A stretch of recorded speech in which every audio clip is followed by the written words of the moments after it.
suivons cette neuvaine de préparation à Noël, non pas simplement dans l'idée d'accomplir un exercice, mais afin qu'elle nous serve de programme. Un programme complet de méditation à suivre avec assiduité pour vraiment tirer le meilleur parti de cet ordre divin que Louisa avait. Et maintenant, nous pouvons aussi l'enrichir considérablement avec des idées profondes et des concepts éclairants que Louisa elle-même n'avait pas encore à l'époque, mais qui apparaissent désormais. Dans des écrits ultérieurs, cet exercice a été considérablement enrichi, disons-le, aussi simple qu'il fut, de tous ces 9 excès et de ces 9 heures de méditation. Alors commençons à les lire et nous entrerons dans les détails à ce moment-là. C'est aussi intéressant, c'est un détail, eh bien, ce ne sont que des détails, tout comme l'évangile de Jean commence aussi avec le Verbe éternel au ciel qui s'incarne. Au commencement était le Verbe, et le Verbe était Dieu, et le Verbe était avec Dieu, et le Verbe s'est fait chair. Et il est venu chez les siens, et les siens ne l'ont pas reçu. C'est le commencement. C'est ainsi que Jean commence, également inspiré par Dieu. Il commence dans l'ordre. Voyons pourquoi. C'est l'ordre de toutes choses et le commencement. Très bien. Louisa écrit. Durant une neuvaine de Noël, à l'âge tendre de 17 ans, à cette époque, je me suis préparé à cette fête en pratiquant différents actes de vertu et de mortification. Pendant que je souligne les 17 ans, imaginez une jeune fille de 17 ans ayant une vie spirituelle depuis l'âge de 11 ans ou même avant, déjà dotée d'une telle maturité que, d'elle-même, sans que personne ne le lui dise, elle se préparait, cela venait simplement d'elle. Durant une neuvaine du Saint-Noël, à l'âge de 17 ans, je me suis préparé à cette fête en pratiquant différents actes de vertu et de mortification, et surtout en honorant les 9 mois que Jésus a passés dans le sein maternel, par 9 heures de méditation chaque jour, toujours en lien avec le mystère de l'incarnation. C'est un peu comme ce que nous disions lors de la session précédente, comment tout est en acte. De la même manière, nous pouvons aussi faire cet exercice, car plus tard, il a dit quelque part, « Viens, entre dans le sein de ma mère, viens me tenir compagnie. » Et puisque tout est acte, notre acte de faire cela et de nous présenter à ces moments de Jésus avec notre volonté et notre intention, ce sont des choses accomplies. Ce sont des actes accomplis.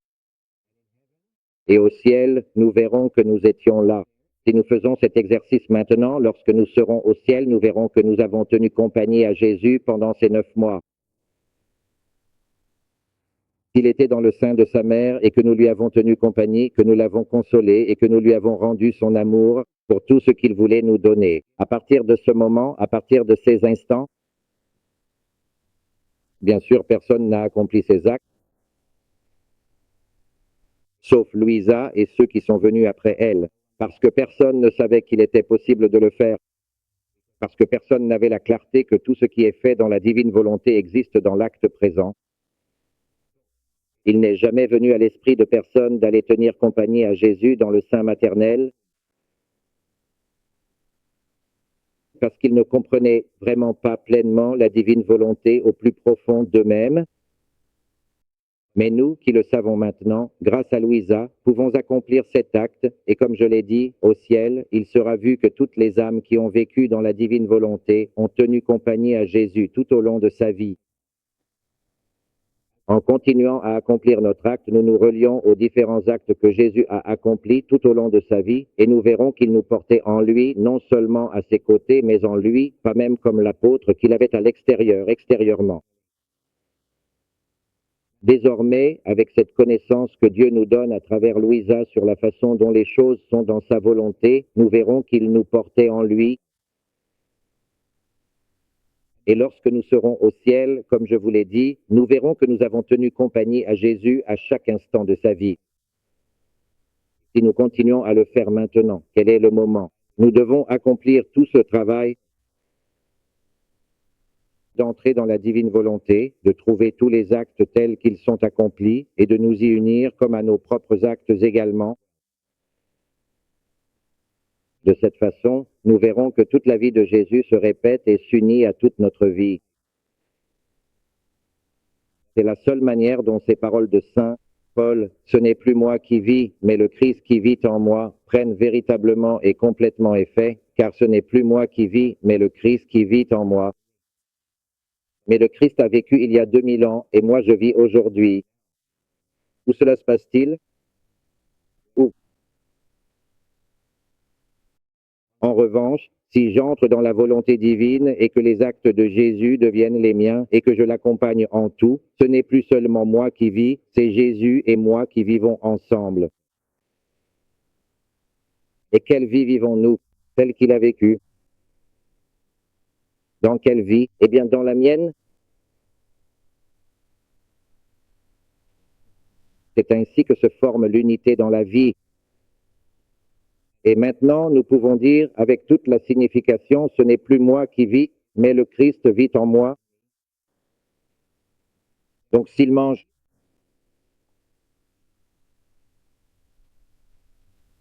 s'agit-il d'un acte humain ou d'un acte humain transformé en acte divin par la grâce du Christ vivant en vous? Faisons le lien avec ce dont nous avons parlé précédemment. Eh bien, avec cette clarté et avec l'intention que tout est en acte et que nous pouvons y cheminer, commençons cette neuvaine de Noël comme une promenade, comme une visite guidée pour aller découvrir. Quand les gens partent en visite, il y a toujours un guide qui leur dit, ici vous avez ceci, là-bas il y a autre chose, dans ce musée il y a tel tableau, ici il y a un tel, et tout le monde est là. C'est donc ce que nous allons faire maintenant. C'est une sorte de visite guidée où le guide, la carte de la visite, c'est ce qui est écrit ici par Louisa, et nous sommes tous les touristes qui vont découvrir ce qu'il y a dans cet immense musée, qui est en effet la volonté divine, avec tous les actes magnifiques qu'elle contient, afin que nous puissions vraiment les admirer, les connaître en profondeur et les observer attentivement ici et là, tout comme un simple touriste curieux, dans ce sens profond. Mais plus qu'un touriste, dans le sens où nous voudrons que tout ce que nous voyons devienne à nous et que nous ayons l'attitude que nous devrions avoir auparavant. Tous ces actes accomplis par Dieu afin que nous puissions recevoir toutes les bénédictions que Dieu voulait nous donner lorsqu'il les a accomplis. Je le répète, lors d'une neuvaine pour la Sainte Noël à l'âge de 17 ans, je me suis préparé à cette fête en pratiquant différents actes de vertu et de mortification,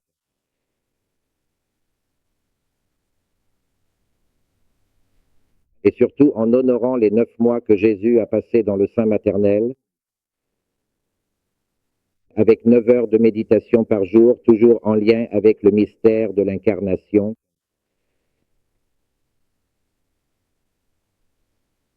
Première heure. Par exemple, pendant 1 heure, je me transportais en pensée au paradis et j'imaginais la très sainte Trinité,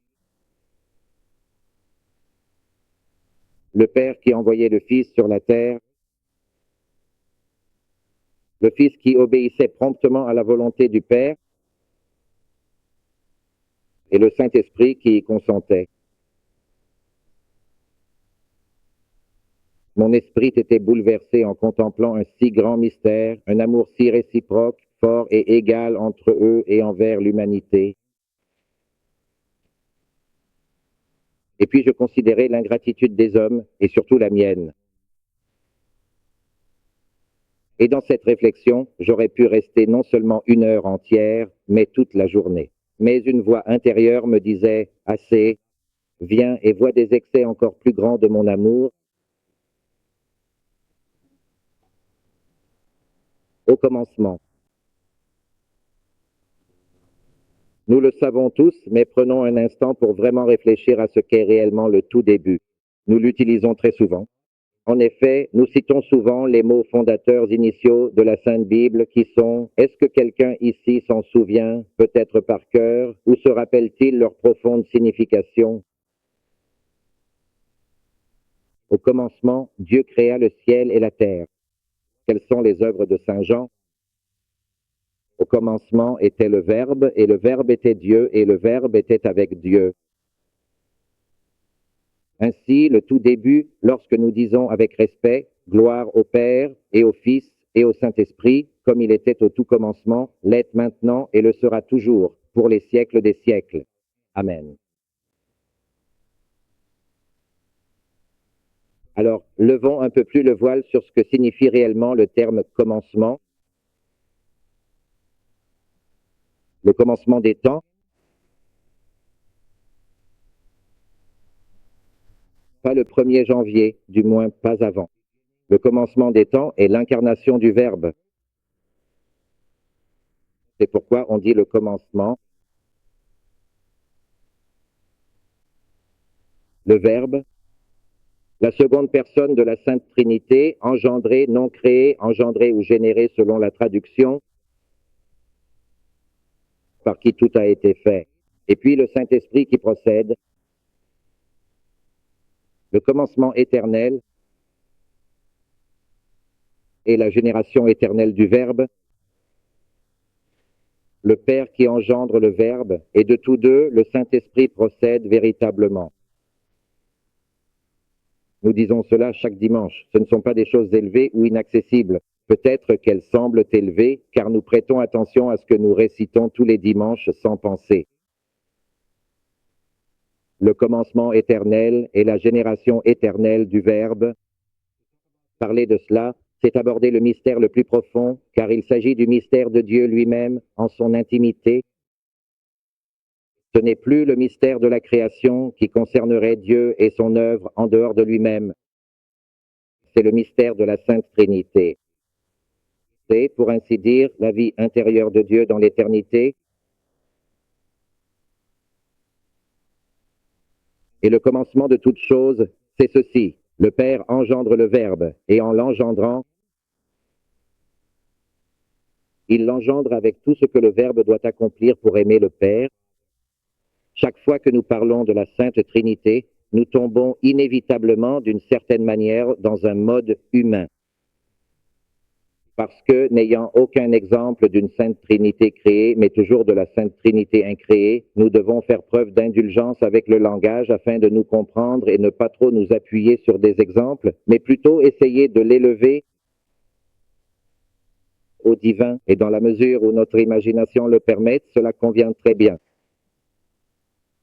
Ainsi, le Verbe divin, dans l'acte profond d'être éternellement engendré par le Père, le Père éternel, dans son acte divin d'engendrer le Verbe, contemple sa propre essence divine, le Père en quelque sorte. Et en exhalant son esprit divin, il forme le Verbe parfait et complet. Et de là, l'Esprit Saint procède entre le Père et le Verbe. C'est pourquoi on l'appelle le Verbe ou le Logos. Je préfère le terme Logos parce que le Père, comme la théologie l'affirme profondément, l'engendre éternellement par une expiration divine et mystérieuse. Le Père, comme nous les humains, est toujours représenté en des termes humains. C'est comme si j'expirais avec tout ce que je suis, comme si tout mon être sortait dans ce souffle, formant un autre moi, qui n'est pas moi, mais plutôt moi expiré. Et à partir de là, ce serait la génération éternelle du Logos, la génération du Verbe. Et à partir de là, ce qui me revient serait l'Esprit Saint, ce qui se forme entre les deux. Bon, il n'est peut-être pas nécessaire d'entrer aussi profondément dans ce sujet, mais cela en vaut la peine. Ainsi, dans ce que le Père forme en expirant et en générant le Logos se trouve tout le projet de la création, qui demeure encore comme une tâche significative et importante, comme la mission essentielle du Verbe à accomplir pleinement en temps voulu. Et cela, par conséquent, est le commencement de toute chose, le commencement éternel de toute la création et de l'incarnation du Verbe. C'est le commencement, disons, de tous les commencements. Puis il y a le commencement du temps, qui, comme je le disais, est le 1er janvier de la création. Et il y a le commencement de la création, qui n'est pas le 1er janvier de la création, mais plutôt le Verbe incarné. Jésus, le commencement et la fin. C'est dans le livre de l'Apocalypse. La liturgie le dit aussi. Jésus, le commencement et la fin de toutes choses. Donc une parenthèse ici, quand nous disons comme il était au commencement, maintenant et toujours et dans les siècles des siècles, nous opérons déjà un tournant. Cela commence avec la génération éternelle du Verbe, dans l'incarnation du Verbe, car c'est là que le temps commence, comme il était au commencement. Donc maintenant, et toujours à travers tous les temps, et pour les siècles des siècles, pour toute l'éternité, le voir ainsi et éclairer ces réponses que nous avons données des millions de fois, sans leur donner un sens aussi profond que celui-ci, puisse cela vous aider afin que, lorsque vous le dites, vous opériez vraiment un tournant. En partant de la génération éternelle du Verbe, de la création de tout le temps, de l'incarnation du Verbe à travers tous les temps et pour les siècles des siècles dans l'éternité. Nous revenons au point de départ pour les siècles des siècles. Cette chose qui paraît si petite renferme en réalité beaucoup de choses. Lorsque vous le dites lentement, vous verrez qu'à chaque fois que vous le dites ou que nous le disons, nous faisons un voyage depuis le commencement, à travers tous les temps, depuis le début et pour toute l'éternité. Alors faites-le calmement et avec réflexion lorsque vous l'exprimez, car c'est véritablement un retournement complet et profond de l'âme. Dès le tout début, en effet, dans le commencement primordial, le Verbe éternel était Dieu, et le Verbe était intimement avec Dieu. Ceci est le commencement fondamental et éternel.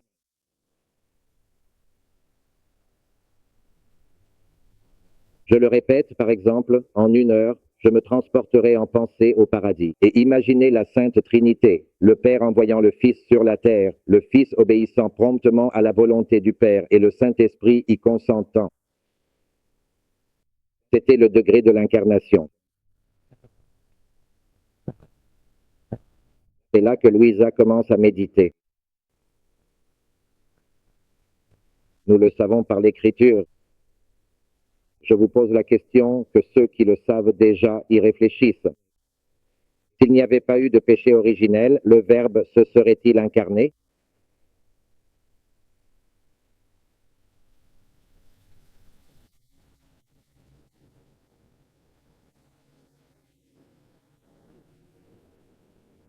Eh bien sûr.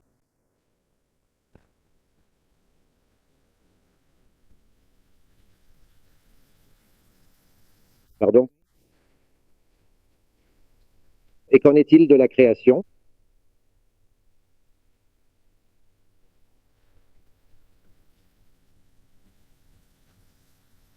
Pardon?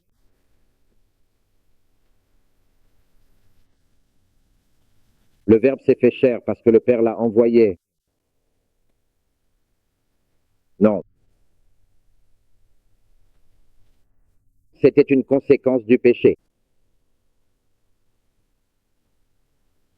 S'il n'y avait pas eu de péché originel, le Verbe se serait incarné. C'est pourquoi, comme nous pouvons le voir en Jésus, il ne s'agit pas seulement du salut, et l'Écriture le dit. C'est pour cela que j'ai commencé là. Comme ça, vous ne direz pas que j'invente. Et nous le disons le dimanche. Pour qui tout a été créé, par qui tout a été créé. Eh bien, lisons-le, d'accord?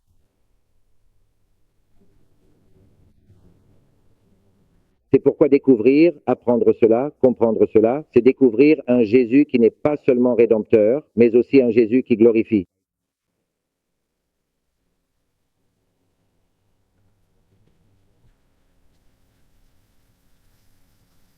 Le grand Saint Paul le déclare aux Colossiens,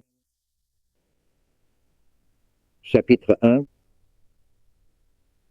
verset 15, il y a plusieurs passages qui ont le même sens. Nous allons les examiner de près dans un instant et vous verrez que c'est bien ce qui est écrit. Dans celui-ci, par exemple, après une introduction, saint Paul dit, ou plutôt l'Esprit Saint, à travers saint Paul, dit que Jésus est vraiment l'image parfaite du Dieu invisible. L'humanité de Jésus est l'image du Dieu invisible. Celui qui me voit, voit le Père. Philippe. Engendré avant toute créature. En effet, il y a la génération éternelle et divine du Verbe. Car c'est par lui, en vérité, que toutes choses ont été créées avec soin, dans le ciel et sur la terre, tant dans les domaines visibles qu'invisibles. Qu'il s'agisse de trônes majestueux, de dominations puissantes, de principautés régnantes ou de puissances redoutables, qu'il s'agisse d'anges glorieux, de choses invisibles et cachées, ou de choses visibles et tangibles, toutes choses, sans exception, ont été créées par lui, pour sa gloire et son dessein ultime. Où est le péché? N'est-il pas là? N'est-il pas là? N'est-il toujours pas là? Par conséquent, toutes choses ont été créées. Ailleurs, il est dit, nous avons tous été créés en Christ. Ailleurs, il est dit que nous sommes tous, que nous existons et que nous nous mouvons en lui, avec ou sans le péché originel, car cela vient de la création, non de la rédemption. Et pour lui seul, toutes choses, je le répète, ont été créées par lui et pour lui.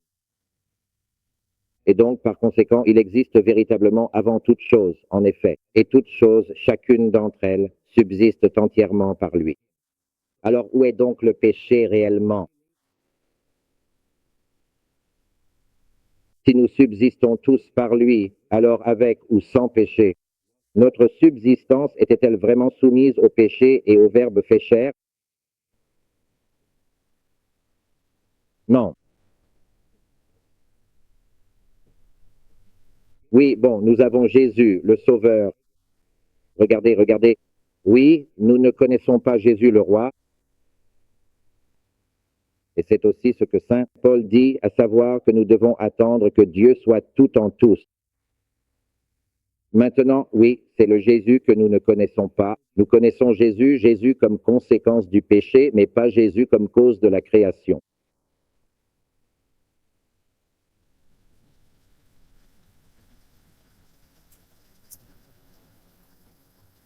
Eh bien, c'est extrêmement important, car ici, avec cela, tout le panorama de la glorification du Père s'ouvre. Pour tout ce qu'il a fait dans la création, à partir de l'humanité de Jésus, que ce soit avec ou sans péché, à partir de l'humanité. Ah, puisque le péché est venu, en plus de la glorification de Jésus qui est resté caché en lui, il a dû défaire le péché, la rédemption, le salut. Et c'est pour cette seconde partie que nous le connaissons, parce que c'est celle qui demeure pour nous avant tout au premier plan. Jésus, le Rédempteur. Mais Jésus, le glorificateur, celui-là demeure seulement en son humanité, et cela s'est fait entre le Père et lui, et c'est ce panorama qu'il ouvre à Louisa, la perspective qu'il révèle à Louisa, non seulement de Jésus, le Sauveur, le Rédempteur, qui pardonne les péchés et nous donne le salut, mais aussi de Jésus, le glorificateur, qui, pour chaque chose créée, doit être sauvé. Correspondre au Père dans l'amour, pour autant d'amour qui est sorti de Dieu dans la création,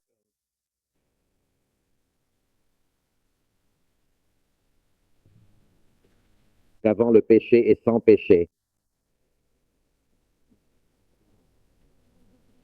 Toutes choses ont été créées par lui-même et en vue de lui, et je le répète, nous disons cela chaque dimanche, au minimum, et ainsi il existe avant toute chose, et toute chose subsiste par lui, et il est la tête du corps, l'Église. Ici, saint Paul disait encore l'Église, mais que devrions-nous dire? Il est la tête du corps de toute l'humanité, car toute l'humanité a été originellement créée et formée dans le Christ Jésus.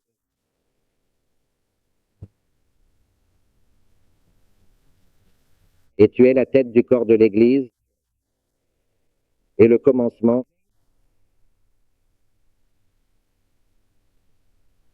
encore une fois, apparaît ici, le premier à renaître d'entre les morts, afin que, en tout, il ait la prééminence.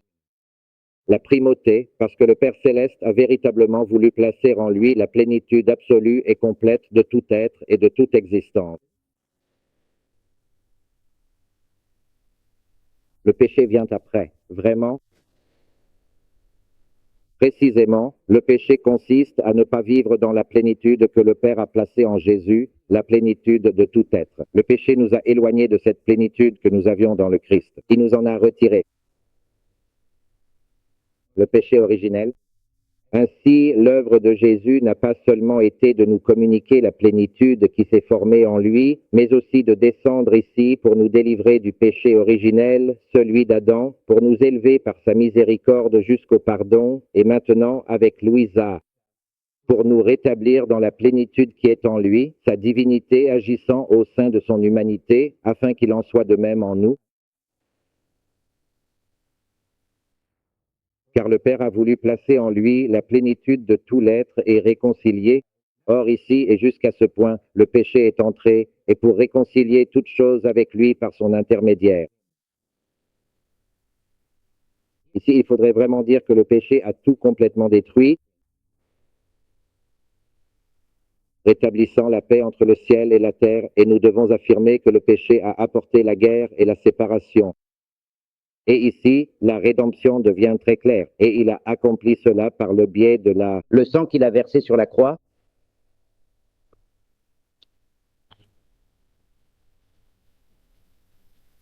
Vous voyez donc, c'est bien ce qui est dit.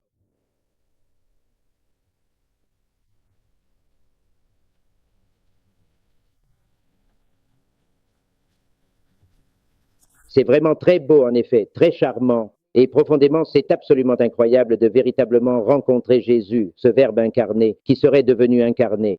Même s'il n'y avait pas eu de péché originel, un concept d'une immense importance théologique, car tout a été créé dans le Christ. Adam lui-même, comme nous l'avons découvert hier, a été créé à l'image et à la ressemblance du Verbe incarné. La toute première et la plus profonde pensée, comme je l'ai mentionné il y a un instant, qui vient véritablement à l'Esprit divin de Dieu, c'est l'incarnation sacrée du Verbe, son Fils bien-aimé. Et c'est précisément pour cela qu'il crée méticuleusement absolument tout dans ce but unique et suprême, que ce soit avec le péché ou sans le péché, avec Adam ou avec Caïn, ou en effet avec quiconque vous pourriez envisager. Le projet initial de Dieu, sa première idée, est que le Père, le Créateur tout-puissant, désire que le Verbe s'incarne, prenne chair humaine, afin qu'il puisse finalement rendre toute la gloire pour toute la création, au nom de toutes les créatures, y compris nous, que ce soit avec le péché ou sans le péché. C'est pourquoi aussi quelque chose d'autre découle de cela. Si la première chose à laquelle Dieu pense est l'incarnation du Verbe, et qu'en vertu de lui, comme il est dit ici, il a tout créé, à quoi Dieu a-t-il pensé en premier lorsqu'il a pensé à l'incarnation du Verbe? Était-ce au Fils? Était-ce à créer de l'air pour les poumons? Du Verbe qui allait s'incarner, qui peut me le dire? Quelle a été la première chose à laquelle il a pensé?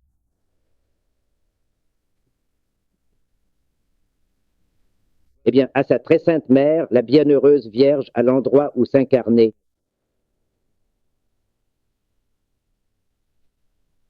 C'est pourquoi la pensée de l'incarnation du Verbe et celle de la maternité divine de Marie vont ensemble. Elles forment une seule réalité. C'est aussi pourquoi dans l'Écriture, dans le livre de la sagesse, tout ce passage qui fait l'éloge de la sagesse est appliqué à la bienheureuse Vierge. Avant que la terre n'existe, tu pensais déjà à moi. Avant même la création des étoiles, j'étais déjà présent. La maternité divine de Marie qui aurait également été sans péché originel et sans tache, dire, eh bien sûr, la maternité divine.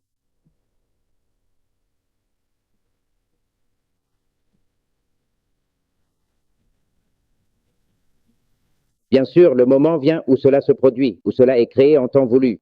Mais de toute éternité, Dieu a, pour ainsi dire, devant lui le Père, l'incarnation du Verbe. Et là, à ses côtés, la Vierge Marie, car où donc? La maternité divine de Marie, qui est la paternité du Père confiée à Marie. Cette pensée est une pensée unique pour Dieu. La maternité divine et l'incarnation du Verbe ne forment qu'une seule pensée. Nous ne pouvons même pas les concevoir comme deux pensées différentes.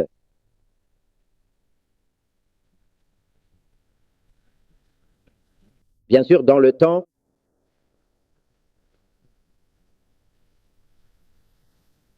non, car il s'avère que l'humanité de Jésus et la Bienheureuse Vierge sont des créatures. Il fallait donc qu'il y ait un moment dans le temps où cette pensée éternelle se déploierait dans le temps. C'est pourquoi, dans l'éternité de la Bienheureuse Vierge et de la maternité divine, il s'agit d'une seule pensée, en même temps que l'incarnation du Verbe. On ne peut pas penser au Verbe incarné sans la maternité divine de Marie. Ce ne sont pas deux choses. Ce sont deux personnes et chacune a son rôle et sa fonction. L'une est mère et l'autre est fils.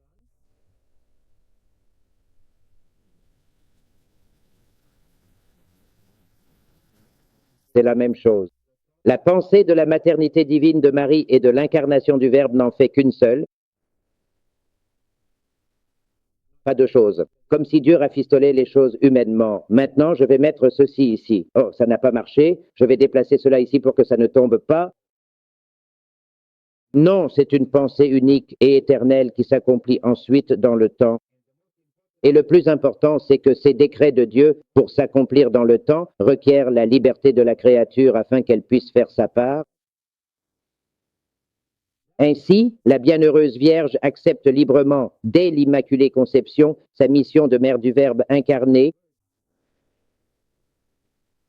mais elle aurait pu dire non. C'est une hypothèse. Mais au final, puisqu'elle a dit oui, nous n'entrons pas dans ces hypothèses. Mais c'est un oui venant d'une créature, d'un être créé qui doit coopérer avec Dieu pour accomplir ce que Dieu veut. Et bientôt, nous verrons comment nous sommes exactement dans la même position, que nous sommes des créatures qui, si nous le choisissons, coopérons avec Dieu pour accomplir ce que Dieu veut dans ce royaume de la divine volonté. Eh bien, avec cette méditation, je vous laisse la tâche de réfléchir à la manière dont le Verbe se serait incarné et comment la maternité divine de Marie aurait existé, que Adam ait été pécheur ou innocent.